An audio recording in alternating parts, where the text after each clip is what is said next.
지금은 사순절 기간입니다. 사순절은 예수님이 부활하기 전 40일을 말하는데, 이는 예수님께서 우리를 위하여서 이 땅에 오신 그 사랑을 기억하고 예수님의 순환에 동참하는 의미를 가지고 있는 절기입니다. 사순절은 영어로 렌트라고 하여서 봄이라는 뜻을 담고 있는데, 이는 예수님의 죽음이 죽음으로 끝나는 것이 아니라 죽음 이후에 부활이 있고 새 생명이 주어지기 때문일 것입니다.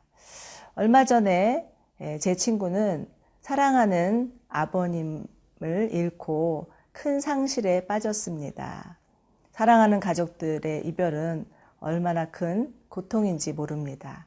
그러나 여전히 우리 가운데 소망이 있는 이유는 죽음이 끝이 아니라는 것입니다. 오늘 말씀에서 예수님은 나는 산자의 하나님이다 라고 말씀하고 계십니다.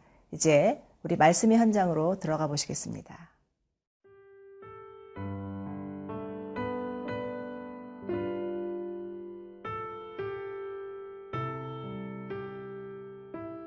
마태복음 22장 23절에서 33절 말씀입니다.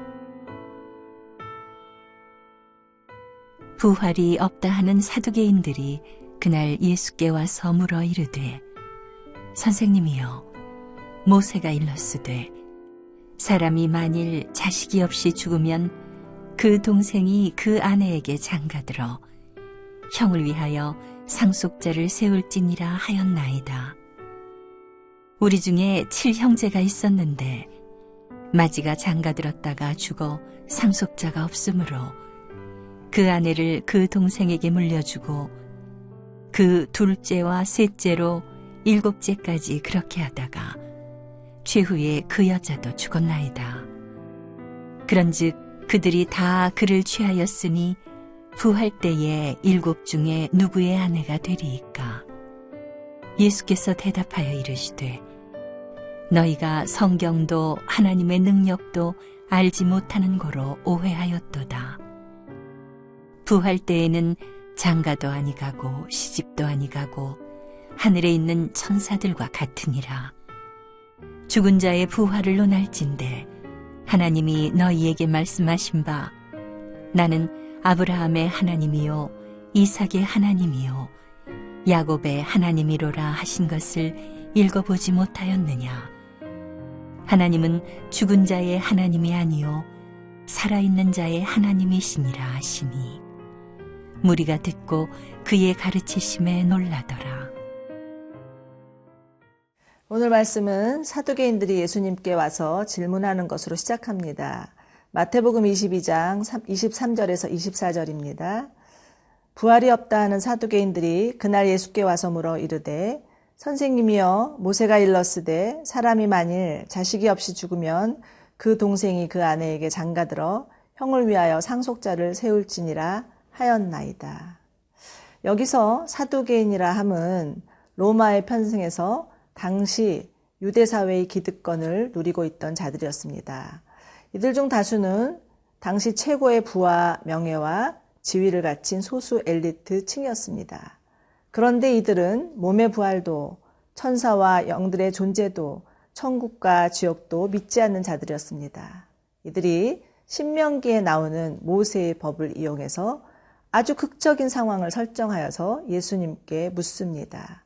그러나 이들의 질문은 부활이 없다는 것을 강조하기 위한 그들의 술수였습니다. 우리는 먼저 이들의 질문을 통해서 그들의 사상이나 신앙을 검토해 볼 필요가 있습니다. 이들은 지극히 현세적인 신앙을 가진 자들이었습니다. 자신의 눈에 보이는 것만 믿었고 지금 이 땅의 삶이 전부라고 생각했습니다. 죽으면 모든 것이 끝이라고 생각하는 자들이었습니다. 그런데 이들의 신앙이 이처럼 현세적인 이유는 지금 그들이 누리고 있는 현실적인 기득권 때문이었습니다. 자신이 지금 누리고 있는 풍족한 삶을 놓치고 싶지 않은 욕심 때문이었습니다. 그러나 하나님은 고린도후서 4장 18절에서 말씀하십니다. 보이는 것은 잠깐이요, 보이지 않는 것이 영원하다. 사랑하는 여러분, 우리에게는 가야 할 본향이 있습니다. 이 땅에서의 삶은 영원으로 가기 위한 잠시 잠깐의 나그네의 삶일 뿐입니다. 죽음은 새로운 시작이고 영원한 관문입니다. 한창 로마의 박해가 극심했던 시절에 1살 난 아기를 가진 어머니가 로마 원형 경기장으로 끌려왔다고 합니다. 그 경기장에는 사자밥이 될 그리스도인들을 보기 위해서 몰려든 수많은 관중들이 있었고, 굶주린 사자는 이제 입을 벌리고 으르렁거리고 있었습니다.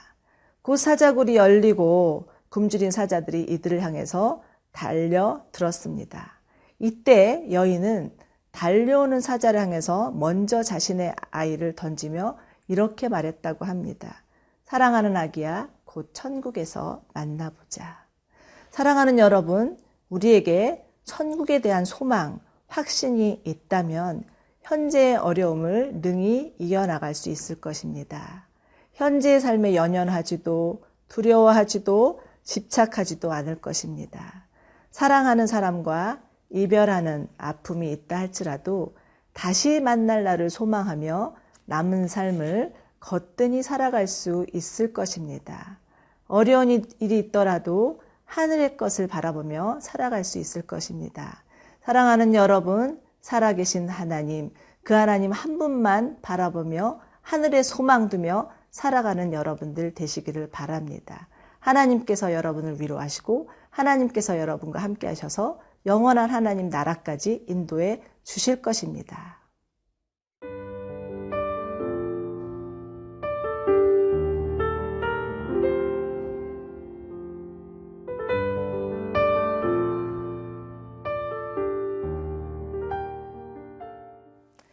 예수님은 죽음 이후에 부활이 있다면 7명의 형제와 결혼한 여인은 누구의 아내가 되느냐고 물어보는 사두개인의 질문에 답하십니다. 마태복음 22장 29에서 30절입니다. 예수께서 대답하여 이르시되 너희가 성경도 하나님의 능력도 알지 못하는 거로 오해하였도다. 부활 때에는 장가도 아니가고 시집도 아니가고 하늘에 있는 천사들과 같으니라. 예수님은 부활 때에는 죽은 자들이 하늘에 있는 천사와 같아질 것이라고 말씀하십니다. 천국에서의 새로운 제도, 관계를 말씀하시는 거죠.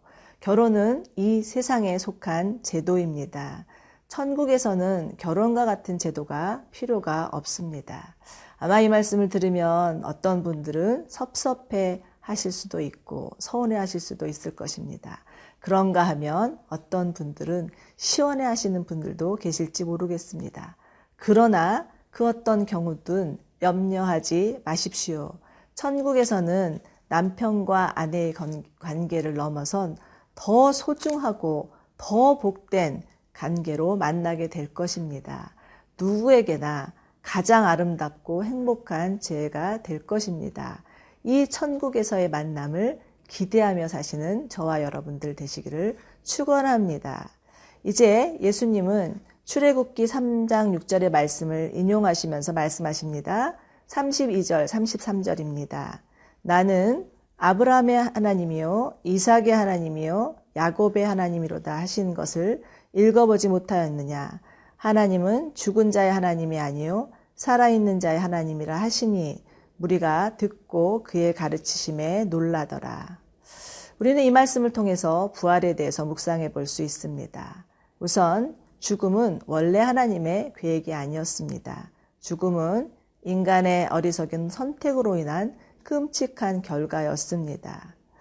요즘 신방을 하면서 이러한 생각을 합니다. 질병으로, 노환으로 돌아가시는 분들을 보면서 그 고통의 과정이 얼마나 긴지 죽음이야말로 죄의 삭시다 하는 생각을 저절로 하게 됩니다. 그렇지만 하나님은 이처럼 죽음 가운데 놓여진 우리들을 그냥 내버려 두지 아니하셨고 우리에게 새 생명 주기를 원하셨습니다. 그리고 이 새 생명은 예수님의 죽으심과 부활로 인해서 온 것입니다. 사랑하는 여러분, 예수님의 부활 사건이야말로 기독교 신앙의 초석이요, 본질이요, 실제입니다. 사도 바울은 고린도전서 15장 17절에서 이렇게 선포합니다. 그리스도께서 다시 사신 것이 없으면 너희의 믿음도 헛되고 너희도 여전히 죄 가운데 있을 것이요 또한 그리스도 안에서 잠자는 자들도 망하였느니라. 사랑하는 여러분, 우리가 부활신앙을 가졌다면, 부활신앙을 가진 자라면 어떻게 살아야겠습니까? 저는 오래전에 대천덕 신부님의 자서전 읽으면서 그때 신부님이 하셨던 간증이 기억났습니다. 신부님은 걱정거리가 생길 때마다 먼저 하나님께 아뢰고 3일을 기다리셨다고 합니다. 그러면 신기하게도 염려하는 마음이 사라지고 문제가 해결되는 것을 경험하셨다고 하면서 3일의 비밀이라고 하셨습니다. 물론 이는 숫자 3일만을 의미하는 것은 아닙니다. 그러나 우리의 삶이 아무리 암흑같이 어둡다 할지라도 주님이 계시면 절망에서 희망으로, 고통에서 기쁨으로, 죽음에서 생명으로 전환되는 부활의 역사가 일어날 것입니다. 사랑하는 여러분, 지금 여러분 가운데 혹시 걱정과 염려와 두려움으로 휩싸여 계시지는 않습니까? 도저히 헤어날 수 없는 절망감 가운데 빠져 계시지는 않습니까? 그렇다 할지라도 눈을 들어서 부활하신 주님을 바라보십시오. 주님께서 여러분 가운데 찾아오셔서 새 생명으로 다시 사는 은혜를 부어주실 것입니다. 부활의 주님을 경험하시는 여러분들 되시기를 축원합니다. 함께 기도하겠습니다. 살아계신 주님, 우리 가운데 새 생명 주신 것 감사합니다. 우리의 날마다의 삶 가운데 부활의 능력을 경험하며 살아가는 삶 되게 하여 주시옵소서. 예수님 이름으로 기도드립니다. 아멘.